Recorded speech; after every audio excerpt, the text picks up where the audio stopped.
성도님들 혹시 물리학 용어 중에 관성이라는 말을 들어보신 적이 있으신가요? 새벽부터 어려운 말씀을 드려 죄송합니다. 물리학에서 관성이란 외부에서 힘이 작용하지 않을 때 물체가 현재 상태를 유지하려고 하는 성질을 말하는 용어입니다. 쉽게 얘기해서 정지에 있는 물체는 계속 정지에 있으려고 하고 같은 속도로 움직이려고 하는 것은 계속 움직이려고 하는 것이 관성의 법칙 가장 대표적인 예가 됩니다. 그런데 여러분 가만히 살펴보면 물리학에서뿐만 아니라 신앙의 영역에서도 이러한 관성의 법칙이 존재하는 것처럼 보일 때가 있습니다. 바로 죄의 관성이죠. 죄를 짓는 행동이 반복되면 그 행동에 대한 저항력이 약해져서 더 쉽게 계속해서 죄를 짓게 되는 것이 사람이라는 존재라는 것입니다. 이 세상에서 일어나는 일들뿐만 아니라 지금 당장 지난 한 주간 나의 삶을 보더라도 내 마음을 돌아보더라도 이러한 죄의 관성이 사람에게 적용되고 있는 것처럼 보입니다.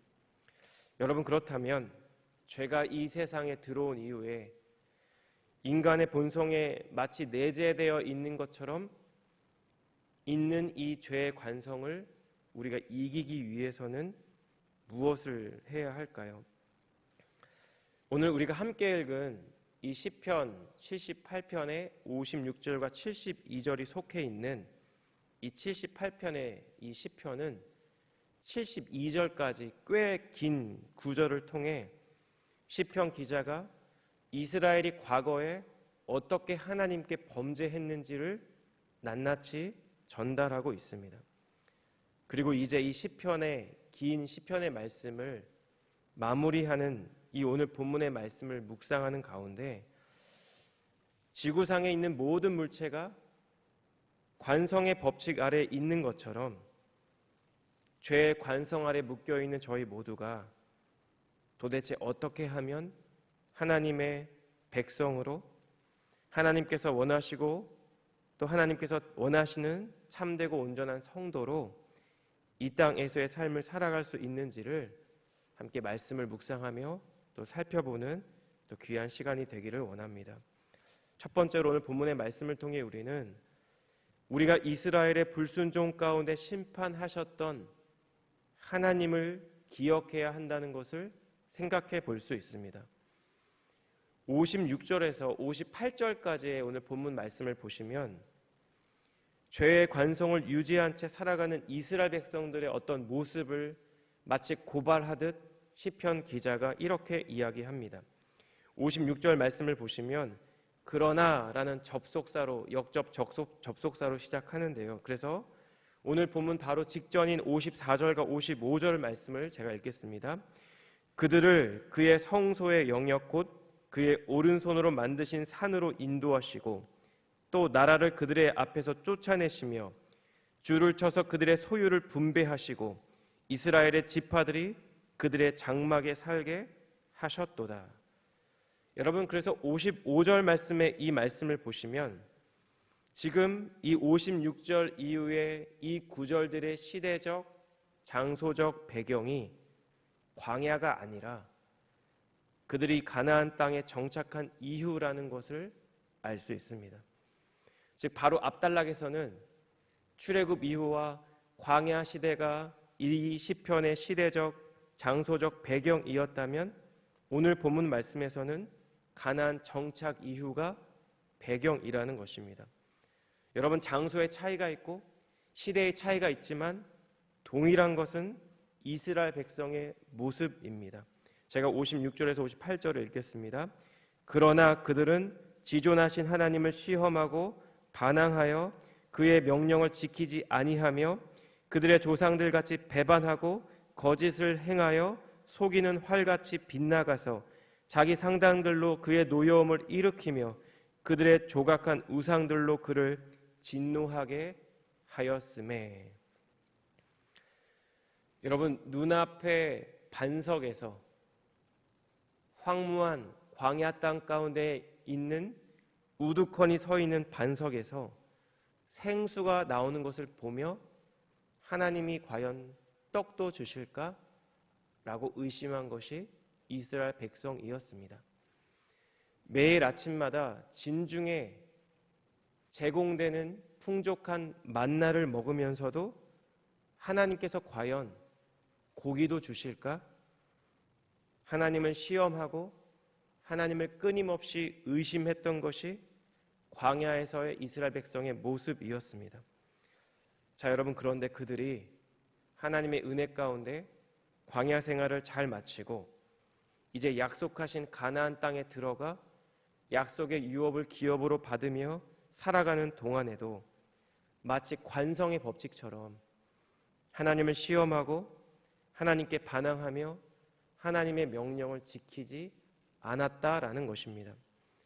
여러분, 57절에 속이는 활같이 빗나가서라는 표현이 있죠. 여러분, 여기서 속이는 활은 원어로 보면 느슨한 활이라는 뜻입니다. 여러분, 느슨한 활로는 제대로 목표를 맞출 수가 없습니다. 구약의 히브리어에서 죄를 뜻하는 단어가 하타이고 신약의 헬라어로는 하마르티아인데 이 둘 다 공통적인 뜻이 목표에서 벗어나거나 빗나간다라는 뜻을 갖고 있습니다. 이것이 죄라는 것입니다.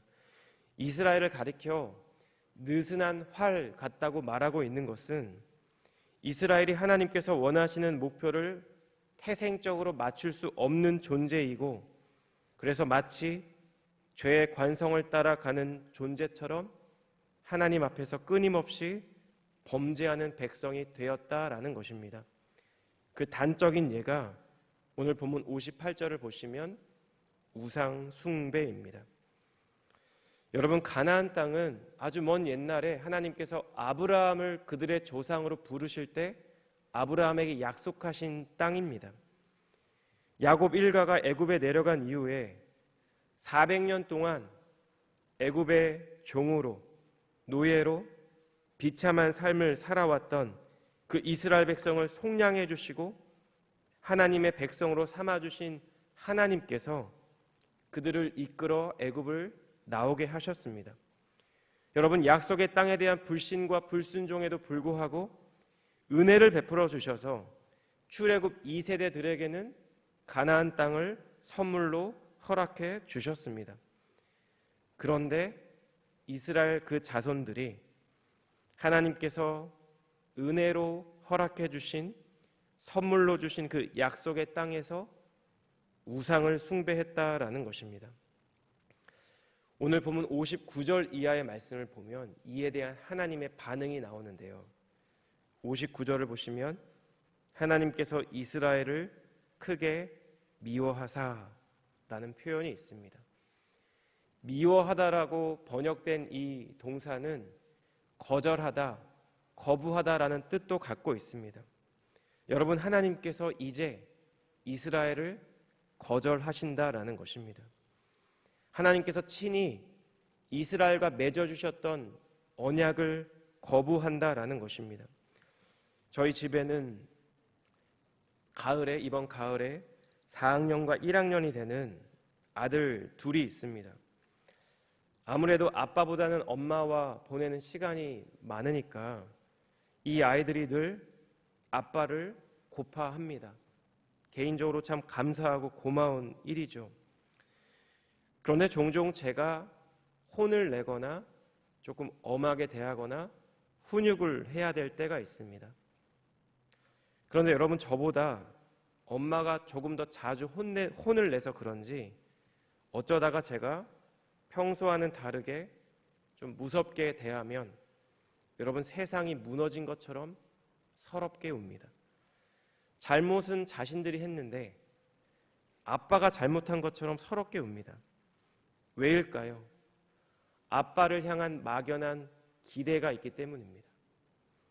여러분, 그런데 우리가 우리의 삶을 돌아보면 우리에게도 하나님을 그렇게 대하는 태도와 마음이 있다라는 것입니다.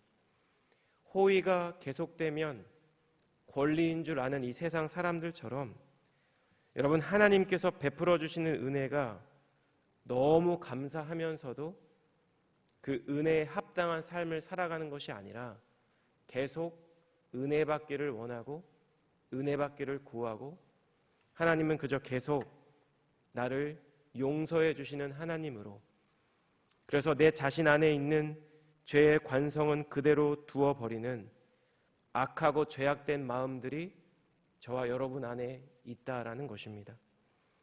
여러분, 하나님을 시험하고 하나님의 능력을 의심하고 하나님이 주신 율법 준행하기를 거절하며 가나안 땅에서도 우상을 숭배했던 이스라엘 백성에게 하나님께서 행하신 것은 그들을 떠나는 것이었습니다. 제가 60절과 61절을 읽겠습니다. 사람 가운데 세우신 장막 곧 실로의 장막을 떠나시고 그가 그의 능력을 포로에게 넘겨주시며 그의 영광을 대적의 손에 붙이시고. 오늘 본문 60절에 언급된 이 실로라는 곳은 여호수아 시대부터 사무엘 시대까지 회막과 언약궤가 놓인 곳입니다. 왕정 시대 이전에, 다윗 시대 이전까지 온 이스라엘이 함께 모여 하나님을 예배하는 이스라엘의 정치적, 사회적, 종교적 중심지였습니다. 그리고 에브라임 지파의 성읍이었습니다. 여러분, 그런데 하나님께서 이곳 실로를 떠나셨다라는 것입니다. 하나님께서 떠나시자 일어나는 일이 오늘 본문 62절과 62절에서 64절인데요.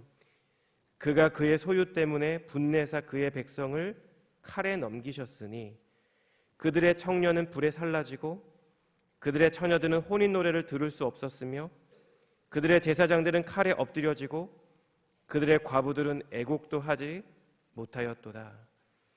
여러분, 하나님이 떠나시자 이스라엘이 전쟁에서 패배하게 됩니다. 여러분, 이스라엘의 군사력이 약해서가 아니라 이스라엘의 대적이 이스라엘보다 강해서가 아니라 하나님께서 그들을 버리셨고 떠나셨기 때문입니다. 63절과 64절을 보면 이 전쟁의 결과가 얼마나 참혹하고 비참한지를 우리에게 전달합니다.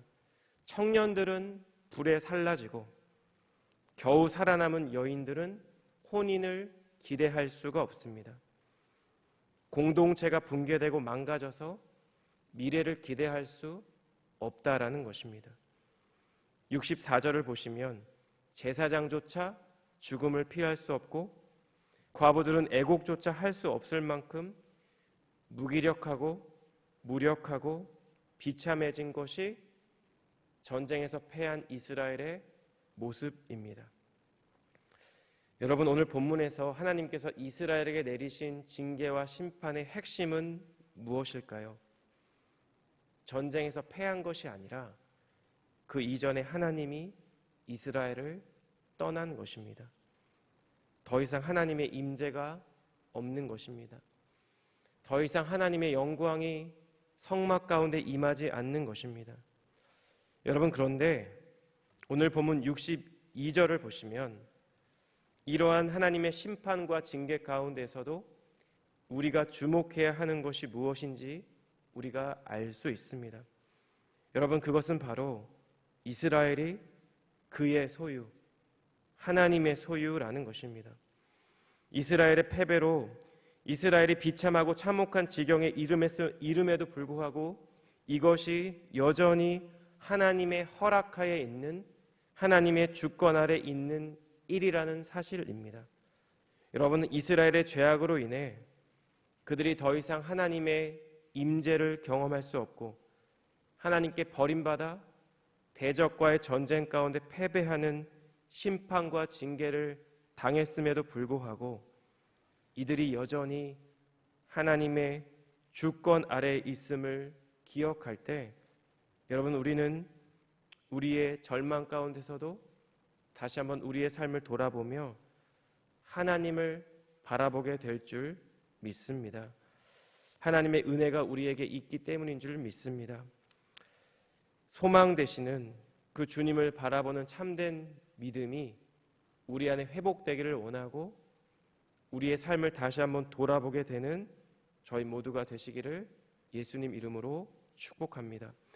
두 번째로 오늘 본문 말씀을 통해 우리는 우리의 산 소망 되시는 그리스도를 바라보아야 한다는 것을 생각해 볼 수 있습니다. 오늘 65절 말씀을 보시면 고대에서는 이 전쟁에 나갈 때 이 전의를 불태우기 위해 포도주를 마셨던 것으로 보입니다. 주님께서 잠에서 깬 것처럼 전쟁에서 포도주를 마시고 취기가 올라 전의를 불태웠던 용사처럼 일어나게 될 것을 이렇게 선언합니다. 65절과 66절입니다. 그때 주께서 잠에서 깨어난 것처럼 포도주를 마시고 고함치는 용사처럼 일어나사 그의 대적들을 쳐 물리쳐서 영원히 그들에게 욕되게 하셨도다.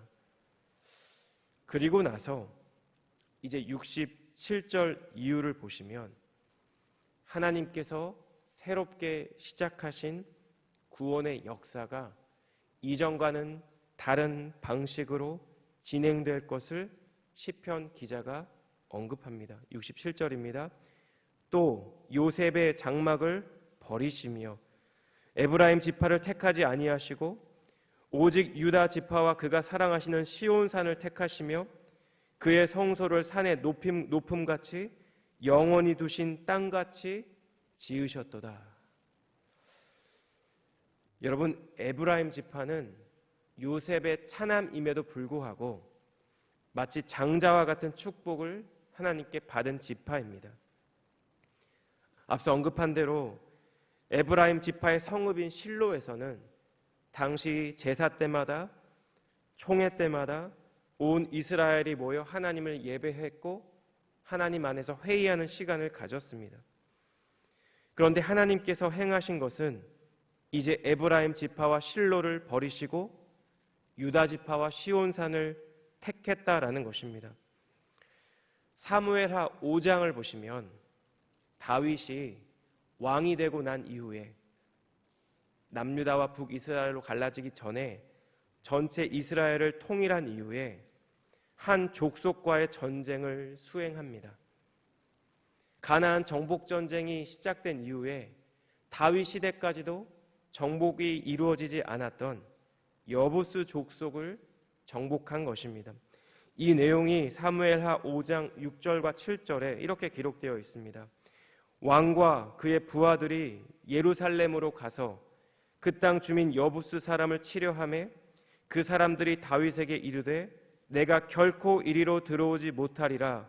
맹인과 다리 저는 자라도 너를 물리치리라 하니 그들 생각에는 다윗이 이리로 들어오지 못하리라 함이나 다윗이 시온 산성을 빼앗았으니 이는 다윗 성이더라. 여러분, 에브라임 지파 사람인 여호수아의 주도에 의해 시작된 가나안 정복 전쟁이 결국 유다 지파에 속한 다윗에 의해 완성되었다라는 것입니다. 하나님께서 이스라엘 백성 가운데 행하신 것은 에브라임 대신 유다를 택하시고 이스라엘 백성을 이끌어갈 사명을 주셨다라는 것입니다. 실로가 아니라 시온산을 택하시고 그곳에서 하나님을 예배하게 하셨다라는 것입니다. 그리고 이 모든 일을 한 사람 다윗을 통해 이루어 가셨다라는 것입니다. 오늘 본문의 마지막 세 절이 70절에서 72절인데요. 우리 이 구절은 함께 읽겠습니다. 시작. 또 그의 종 다윗을 택하시되 양의 우리에서 취하시며 전 양을 지키는 중에서 그들을 이끌어내사 그의 백성인 야곱 그의 소유인 이스라엘을 기르게 하셨더니 이에 그가 그들을 자기 마음의 완전함으로 기르고 그의 손의 능숙함으로 그들을 지도하였도다. 여러분, 다윗은 어린 시절 아버지의 양을 치던 목동이었습니다. 사무엘 선지자가 이새의 집을 방문했을 때 아버지가 사무엘에게 인사시키는 것을 까먹을 인사조차 시키지 않을 정도로 그 존재감이 미비했던 집안의 막내였습니다.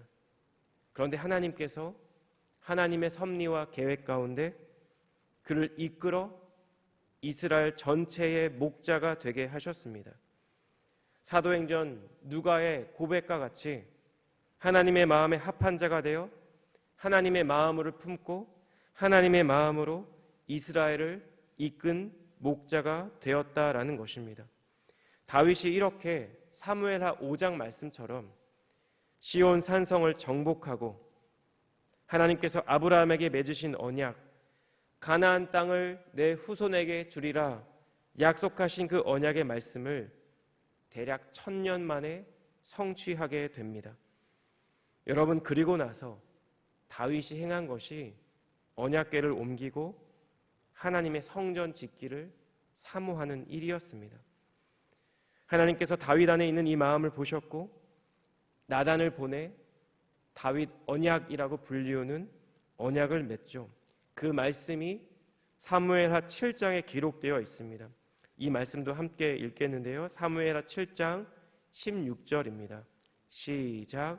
내 집과 내 나라가 내 앞에서 영원히 보존되고 내 왕위가 영원히 경고하리라 하셨다 하라. 여러분, 이 말씀이 속해 있는 사무엘하 7장을 보시면 영원히라는 단어가 8번 등장합니다. 그리고 이 언약의 핵심은 우리가 방금 읽은 것처럼 내 왕위가 영원히 경고하리라 라는 약속입니다. 여러분, 그렇다면 다윗 왕의 왕위는 영원했을까요? 다윗 왕 이후로 남유다의 왕들을 보면 다윗 왕의 길로 행한 자들도 몇몇 있었지만 많은 왕들이 다윗 왕의 길이 아니라 마치 북이스라엘 여로보암의 길로 행한 왕들이 훨씬 많았습니다. 그리고 유다 20대 왕인 시드기야 왕 시대에 이르러 바벨론에 의해 멸망을 당하죠. 여러분, 그렇다면 내 집과 내 나라가 내 앞에서 영원히 보존되고 내 왕위가 영원히 경고하리라 이렇게 약속하신 하나님의 말씀은 어떻게 해석될 수 있을까요? 바벨론 멸망 이후에 포로기 시대와 귀환 시대를 보내고 신구약 중간기 시대를 보낸 이후에 하나님은 하나뿐인 아들 예수 그리스도를 다윗의 후손으로 이 땅에 보내시고 영원한 하나님 나라의 왕으로 세워주셨습니다. 여러분, 저와 성도님들은 이 땅에서 이 땅을 살아가는 동안에 그리고 이 땅에서의 생명이 다한 이후에도 하나님 나라의 백성으로 부름받은 성도님인 줄 믿습니다. 이 세상 모든 사람들을 얽매이는 죄의 관성에서 벗어나 성령의 소욕을 따라 행하는 주님의 자녀라는 것입니다. 사도 바울이 갈라디아서 5장 16절과 17절에서 이렇게 고백했습니다. 내가 이르노니 너희는 성령을 따라 행하라. 그리하면 육체의 욕심을 이루지 아니하리라. 육체의 소욕은 성령을 거스르고 성령은 육체를 거스르나니 이 둘이 서로 대적함으로 너희가 원하는 것을 하지 못하게 하려 함이니라. 여러분, 오늘 이 본문의 말씀 앞에서 다시 한번 우리의 삶의 영역 가운데 여전히 죄의 관성 아래에 육신의 소욕을 따라 살아가고 있는 내 삶의 영역이 있지는 않은지, 그래서 이스라엘 백성과 같이 하나님을 시험하고 하나님의 능력을 의심하고 하나님의 말씀에 불순종하며 아무도 알지 못하는 나만의 우상을 의지하고 바라보며 살고 있지는 않은지를 돌아보는 이 아침 되시기를 주님의 이름으로 축복합니다. 우리의 참된 소망 되시는 예수님을 바라보며 예수님의 이름으로 성령을 따라 행하며 다시 한번 주님의 그 은혜의 보좌 앞으로 담대히 나아가 주님의 도우심과 주님의 동행하심과 주님의 인도하심을 경험하는 우리 사랑하는 성도님들의 오늘 복된 하루가 되시기를 주님의 이름으로 축복합니다. 기도하겠습니다. 사랑하는 하나님, 광야에 있을 때에도 가나안 땅을 정복한 이후에도 여전히 하나님을 시험하고 하나님께 불순종했던 이스라엘 백성의 모습이 나의 모습은 아닌지 돌아보게 하여 주시옵소서. 우리가 우리 인생 가운데 마주하는 절망과 고통의 자리에서도 우리가 주님의 주권 아래 있음을 기억하며 나의 삶을 돌아보고 참되고 온전한 회개로 가슴을 치는 통회함으로 주님 앞에 나아가는 은혜를 주님 허락하여 주시옵소서. 우리 안에 내주하시는 성령 하나님을 통해 주님의 뜻대로 살아갈 것을 더욱더 갈망하게 하시고 육체의 소욕이 아니라 성령을 따라 행하는 오늘 복된 우리의 삶이 될 수 있도록 하나님 우리를 긍휼히 여겨주시고 우리에게 은혜를 베풀어 주시옵소서.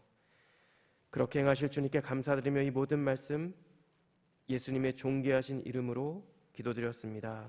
아멘.